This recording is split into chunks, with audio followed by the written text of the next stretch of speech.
એક દિવસ હું મારી એક ખાસ પેન્ટ શર્ટની જોડ કબાટમાં શોધી રહ્યો હતો, પણ કબાટ કપડાથી ખૂબ ભરાયેલું હતું, તેથી હું તે શોધી શક્યો નહીં.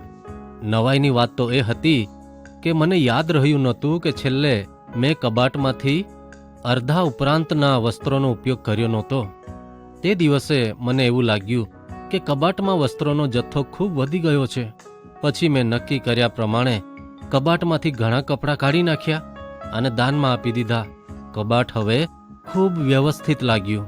મિત્રો, જેમ મારું કબાટ વસ્ત્રોથી ભરચક થઈ ગયું હતું, તેવું કેટલીક વાર આપણા જીવનોમાં પણ બને છે.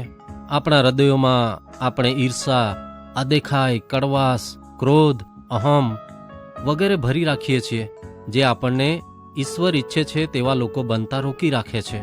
આવી બધી બાબતો કે જે આપણને નુકસાન પહોંચાડે છે, તેઓથી આપણા હૃદયોને મુક્ત કરવા માટે અને ઈશ્વર સાથે શુદ્ધ સંબંધ રાખવા માટે આ બધી બાબતોને આપણા હૃદયોમાંથી દૂર કરવી જોઈએ. બાઇબલમાં હિબ્રુ 12મો અધ્યાય 1 વચનમાં કહેવામાં આવ્યું છે, આપણે પણ દરેક જાતનો બોજો તથા વળગી રહેનાર પાપ નાખી દઈએ અને આપણે સારું ઠરાવેલી શરતમાં ધીરજથી દોડીએ.